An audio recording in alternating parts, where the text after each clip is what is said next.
찬송가 325장 부르고 월요일 아침 기도 시작하겠습니다. 찬송가 325장입니다. 예수가 함께 계시니.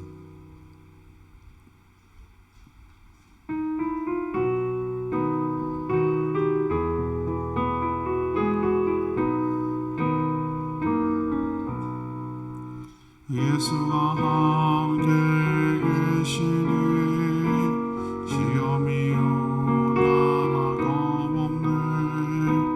기쁨의 근원 되시니 예수를 위해 삽시다.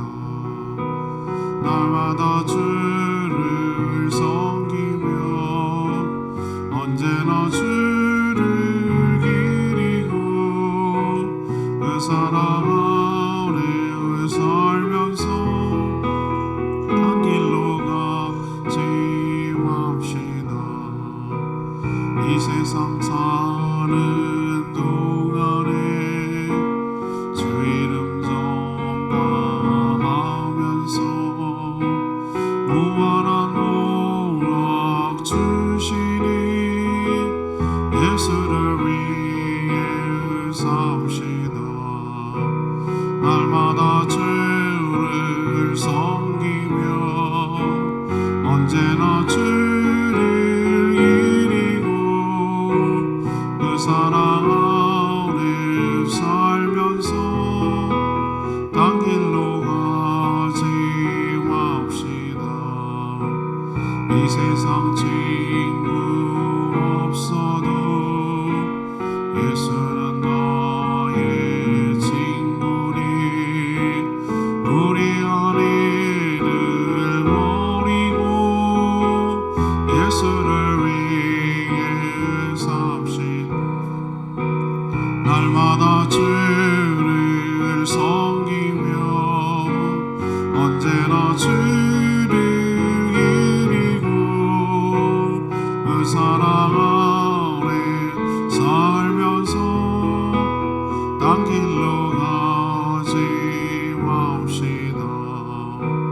주께서 심판하실 때 잘했다 칭찬하리니 이러한 상급 받도록 예수를 위해 삽시다. 날마다 주를 섬기며 언제나 주를 기리고 그 사랑 아래 살면서 딴 길로 가지 맙시다. 찬양지 922장 지금은 엘리야 때처럼 찬양하겠습니다.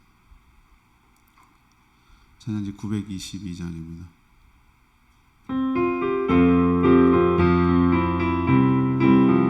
지금은 엘리야 때처럼 지금은 엘리야 때처럼 말씀이 선포되는 주중의 전국세의 때와 같이 언약이 성취되네. 비록 전쟁과 기근과 비판 만난 날이 다가와도 우리는 광야에 외치는 소리 주의 길을 예비하라. 몰아주니 구름 타시고 나팔 불 때에 다시 오시네. 모두 외치네.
말씀 예레미야 25장 30절에서 38절까지 말씀 교독하겠습니다.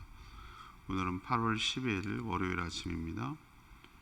구약성경 1091조 예레미야 25장 30절에서 38절까지 교독하겠습니다.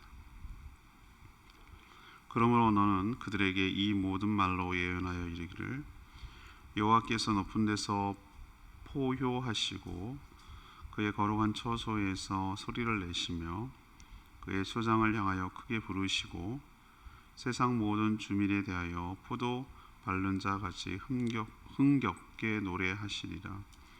요란한 소리가 땅 끝까지 이르는 여호와께서 뭇 민족과 다투시며 모든 육체를 심판하시며 악인을 칼에 내어 주셨습니다.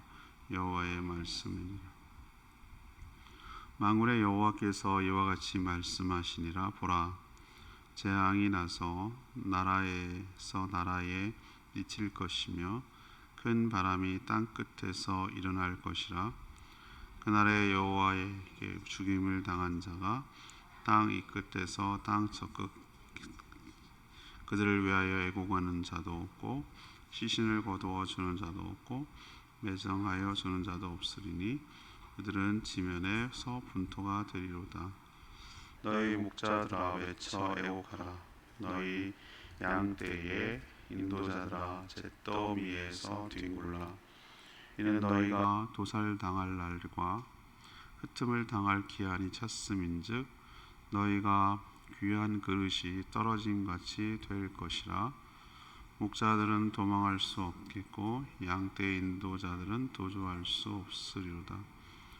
목자들이 부르짖는 소리와 양떼의 인도자들이 애곡하는 소리여 여호와가 그들의 초장을 황폐하게 함이로다.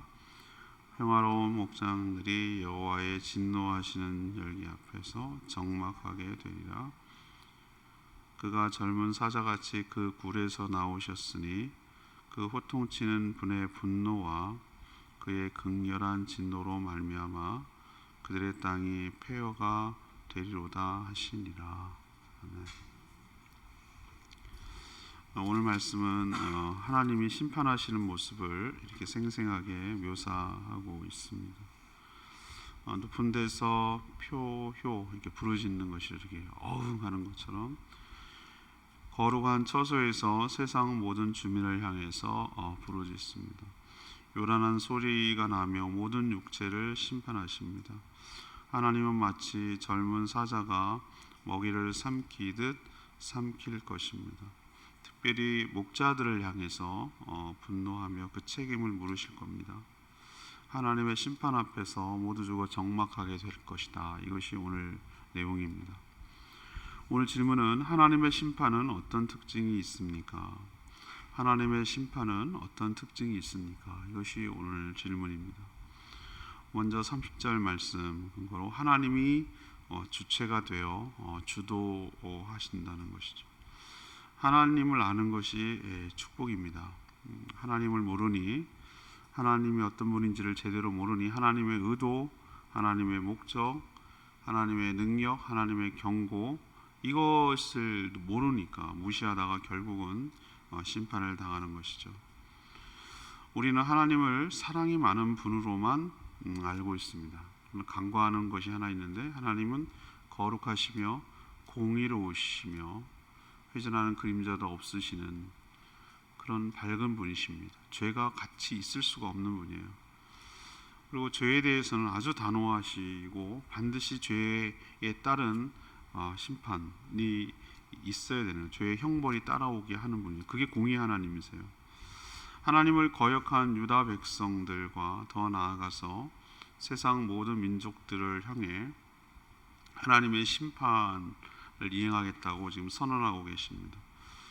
오늘 38절에 보니까 하나님 마치 사냥감을 노리고 굴에서 나온 젊은 사자같이 묘사하고 있습니다. 비유하고 있습니다. 하나님은 높은 데서 포효 부르짖는 것이죠. 그리고 30절에 보면 그의 처소에서 초장을 향해 큰 소리를 내신다라고 묘사하고 있습니다. 뭐 하나님이 입이 쓰고 무슨 사자처럼 큰 소리를 내는 그런 건 아니죠. 영이시죠. 또 묘사하는 게 높은 데나 거룩한 처소라고 표현하고 있지만 이것은 예루살렘 성 위에 있는 성 안에 있는 성전처럼 이렇게 묘사하고 있지만 그렇게 국한지어서 될 문제는 아니에요. 오히려 하나님으로부터 모든 심판이 시작된다라는 시작점이 거기에 있다, 출처가 거기에 있다라는 것을 보여주려는 것이지 그 공간적 개념은 아니에요. 왜냐하면 이스라엘 백성들은 하나님의 성전, 지성소, 그 하나님의 법궤 위에 있는 그 시은소라는 곳에 하나님 머물고 있다라고 그들은 생각을 했거든요. 그건 정말 인간 편의적인 의미에서 하나님이 거기 계시다라고 이들이 신뢰를 하고 믿어야 오니까 그렇게 하는 것인데, 하나님은 정확하게 말하면 어디에나 계시죠. 어디에나 없는 것 같지만 어디에나 계신 분이 하나님이세요. 그래서 이 표현은 인간 이해를 돕기 위한 거예요. 모든 하나님의 이 모든 심판의 근원, 출처가 하나님으로부터 시작된다라는 것을 깨닫게 하려고 이런 묘사를 하는 것이죠. 그렇기 때문에 33절에 있는 말씀대로 하나님이 친히 여호와께 죽임을 당한다 이런 표현을 쓰고 있잖아요. 하나님께서 친히 이것을 심판하시고 집행하시니 이것을 중단하거나 막아서거나 철회시키거나 이게 무마시키거나 무력화시킬 자가 없다는 거예요. 하나님이 하시니까, 직접 하시니까. 그런 면에서 이 하나님의 심판이 그래서 무섭다는 거예요. 막을 수가 없다라는 것 측면에서. 그러니 다만 이런 일이 하나님의 경고를 잘 받고 이런 일이 생기지 않도록 미연에 사전에 막고 하지 않는 것이 우리가 살 길이고 구원받을 길인 줄로 믿습니다. 두 번째는요, 31절에 있는 말씀인데 하나님의 심판의 두 번째 특징은 세상 모든 사람들을 대상으로 한다라는 것을 보여줘요. 하나님의 심판은 유다 백성들에게만 미치는 줄 알았어요. 1차적으로는 그렇습니다. 이들은 하나님과 맺은 그 언약을 어겼고요, 하나님의 경고를 무시하고 오히려 대들었습니다. 대적했죠. 그래서 바벨론을 통해 침략을 받고 또 파괴되고 포로로 끌려갈 것입니다. 맞습니다. 1차적으로는 그 유다 백성들 맞아요. 그러나 하나님의 예언은 그 가나안 땅, 팔레스타인이라고 하는 그 땅에 살아가는 자들만 국한하지 않아요. 이 예언을 가만 보면은 세상의 종말, 우리도 해당되는 것이죠. 세상의 종말까지 염두에 둔 예언인 것을 이게 알 수가 있습니다. 31절에 그 범위가 나와요. 범위도 뭐 어디까지냐면은 이스라엘 백성들이 아니에요. 문민족과 땅끝까지라는 표현을 쓰고 있고요, 문민족과 다투십니다. 모든 육체라는 표현이 결정적이에요. 모든 육체를 심판하시고 악인의 칼에 내어 주셨습니다. 이런 표현을 쓰고 있는데, 그러니까 그 범위가 이스라엘만 국한하는 것이 아니라 전 열방, 모든 민족, 모든 사람들에게 해당된다라는 것을 우리에게 보여줍니다. 당시 사람들은 어떤 생각, 신에 대한 개념과 관념이 어떻게 이거냐면은 그 나라나 종족마다 자신들이 섬기는 신이 있다고 생각을 했어요. 우리로 치면 샤머니즘이 됐을 때 집집마다 지신, 땅의 신이 있다고 본 거예요. 뭐 제대로 말할 것도 없어요. 부엌신도 있고 뭔 신도 있고 18,000 신이 있으니까 집집마다 종류가 그렇게 많아요. 자기 영역밖에 없고요, 자기 영역에만 활동할 수 있는 신이 있단 말이에요. 이들도 그 당시에 신의 관념은 그랬어요. 민족신이었어요. 민족신. 그러니까 여호와라는 이름도 여호와 이름을 함부로 부를 수 없는, 야훼가 정확한 발음인데 이 발음이 구전이 안 된 이유는 워낙 거룩한 분이기 때문에 찬양을 받으실 분, 찬송을 받으실 분, 이런 식으로 둘러서 얘기를 해서 그 발음이 안 나오는데, 그냥 하나님께서 스스로 자신의 이름을 밝힐 때 그 억양, 그 사운드는 여호와는 우리로 표기한 거고요, 좀 더 어원에 가까운 야훼 하나님이에요. 야훼 하나님. 근데 야훼라는 그 신의 이름은 이스라엘 백성들이 섬기는 신이라고 그때는 여겼단 말이에요. 이스라엘 백성도 자기를 택한 백성이니까 자신의 신이라고 여겼어요. 다른 모압 같은, 어떻게 보면은 조상이 비슷한 모압, 암몬, 뭐 에돔 쭉 그런 족속들도 자기 나름의 신이 있었단 말이에요. 그모스 신이라든지 자기만의 신이 있었어요. 그런데 하나님께서 오늘 이 표현을 쓰는 이유는 무엇인가? 그렇지 않다는 걸 보여주는 거예요.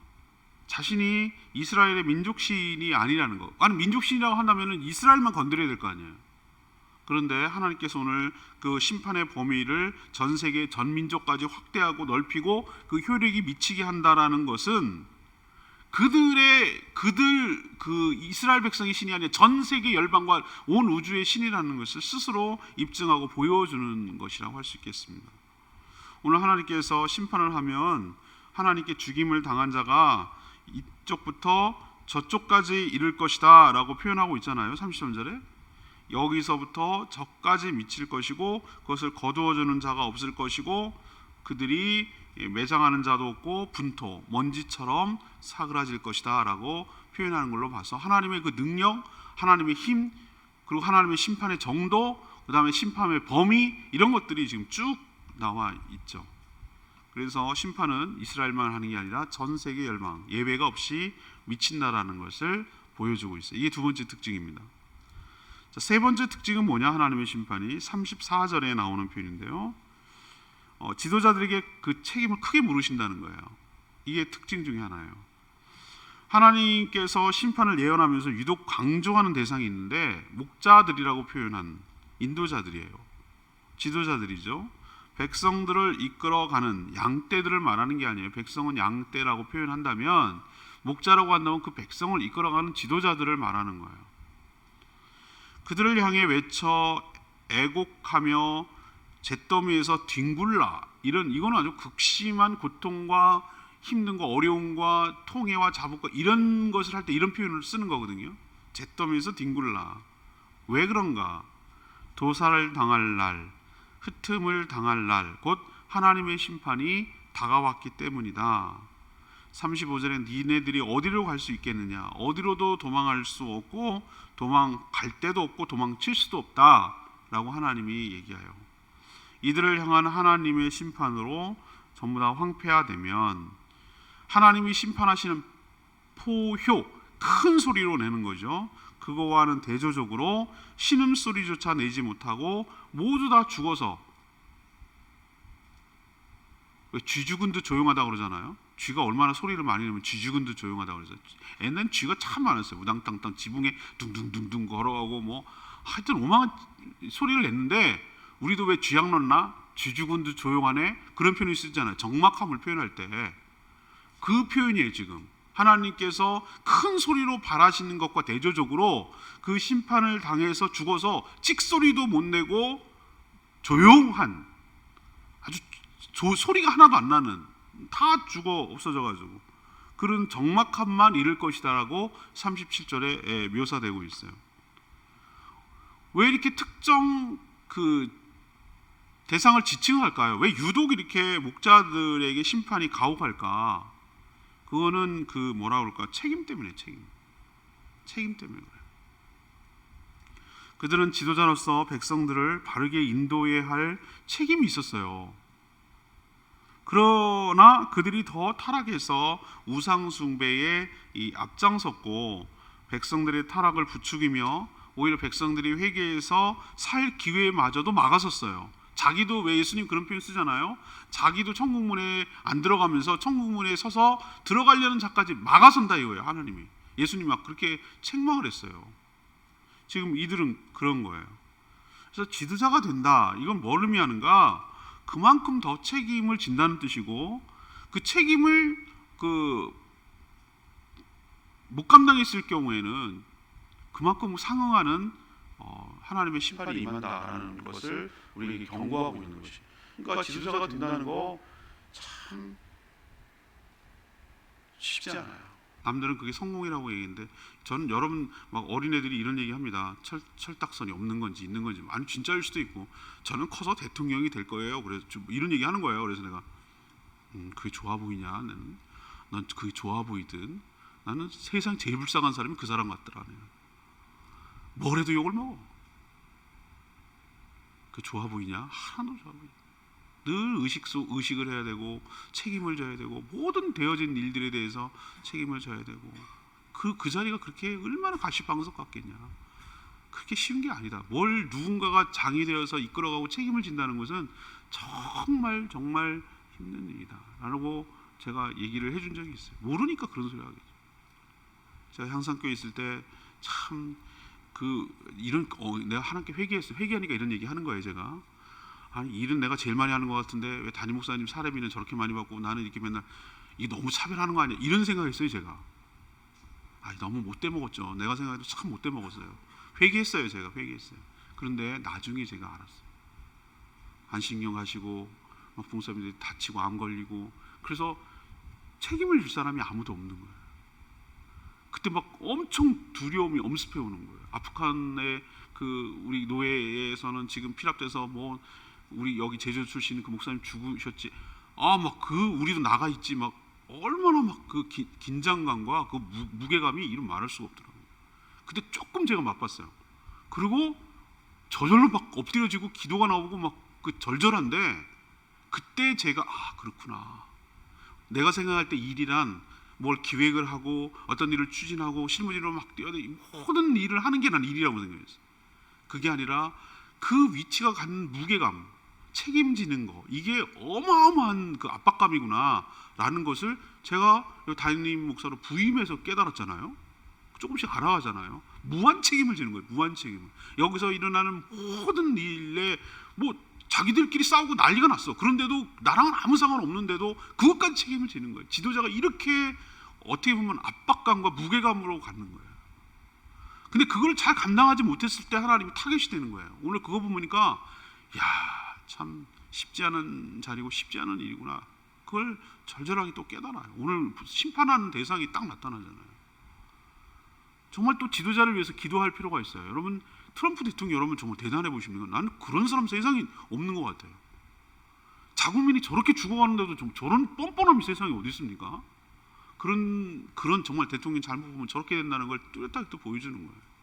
아무튼 하나님께서 오늘 분명하게 얘기하는 건 뭐냐면은 지도자들에게 책임을 맡는 자들에게 그 책임을 더 강하게 묻는다라는 것을 오늘 심판하는 과정에서 분명하게 보여 있으니 두렵고 떨림으로 맡은 사명 잘 감당해야 될 줄로 믿습니다.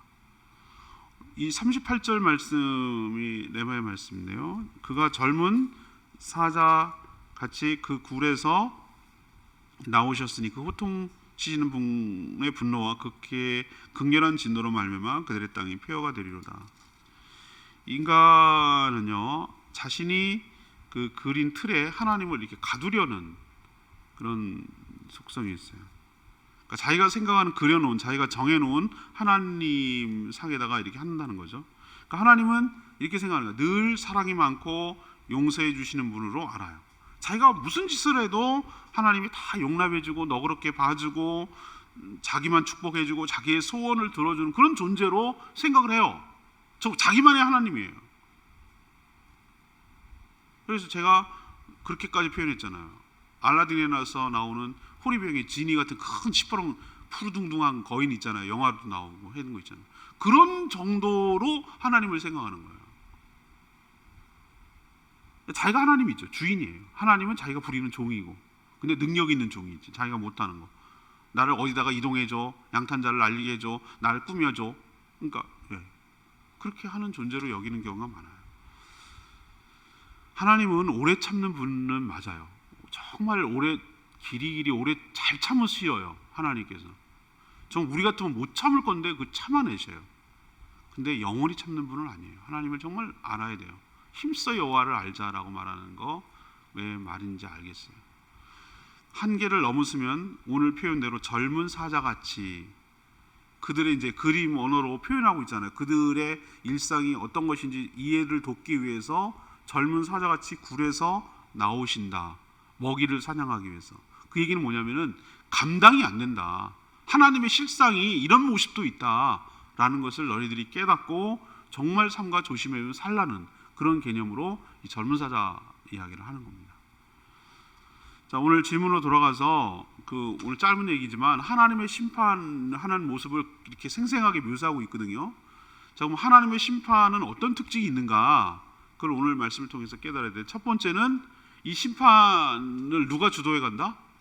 하나님이 친히 주도해가고 이끌어간다는 거예요. 그러니까 여기에서 안 돼, 효력이 못 미치게 하거나 막아서거나 이럴 수가 없다는 거예요. 하나님이 시작하면은 여기에는 어떻게 제어할 수 있는 방법이 없어요. 하나님보다 어떻게 할 수 있는 방법이 없으니까.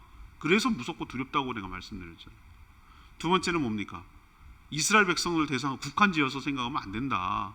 모든 민족과 전 세계의 열방을, 모든 피조물들을 다 대상으로 하신다 라는 걸 좀 알았으면 좋겠고요. 세 번째는 뭡니까? 특히 타깃이 되는 것이 뭐라고요? 목자들, 그러니까 그 책임을 지는 지도자들이 더 큰 책임을 물으신다라는 것을 기억하고 더 삼가 조심하며 살아가는 저희들 되기를 원합니다. 찬양지 922장 부르고 기도하겠습니다. 찬양지 922장입니다.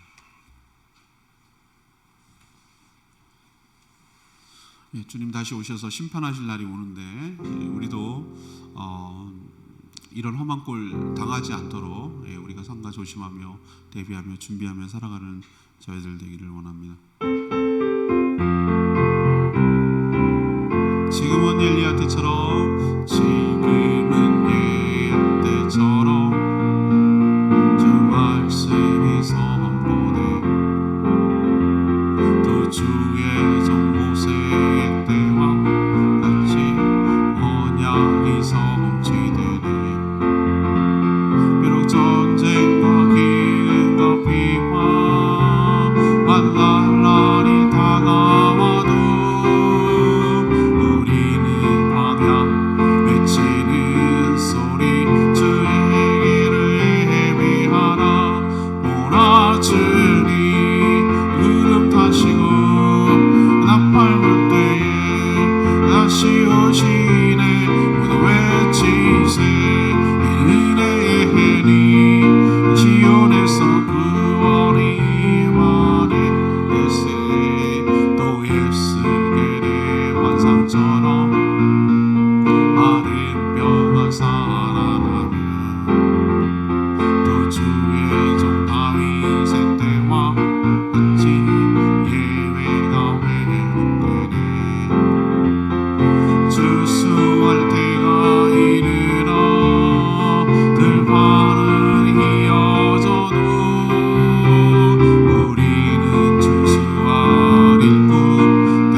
사람들은 너무 안일하게 생각하고 하늘이 무너져도 솟아날 구멍이 있다고 이딴 식으로 생각하면서 하나님의 심판을 너무나 가볍게 생각하는 경향이 있어요.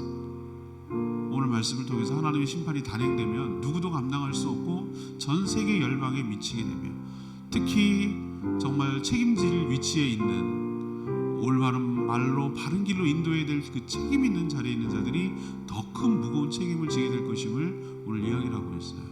주님, 이런 것이 예고되어 있으니 이 마지막 때에 우리가 정신을 차리고 어떻게 살아야 될지 하나님 바르게 살아가는 저희들 되고 하나님을 오해하지 않고 하나님을 알되 힘써 여호와를 알고 하나님의 능력과 그 계획을 깨달아 준비하며 살아가는 저희들 되게 해달라고 주의 외치며 기도합니다. 주여 하나님,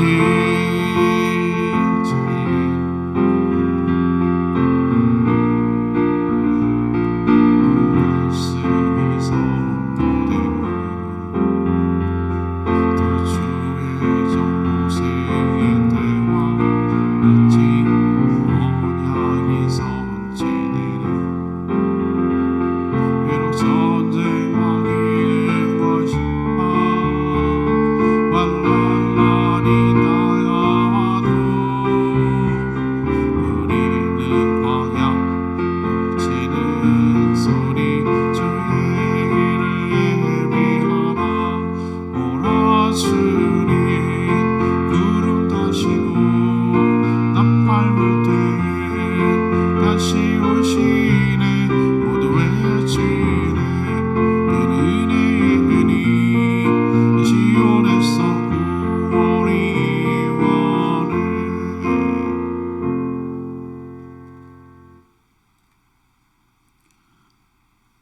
하나님, 저희가 하나님을 아는데 힘쓰기를 원합니다.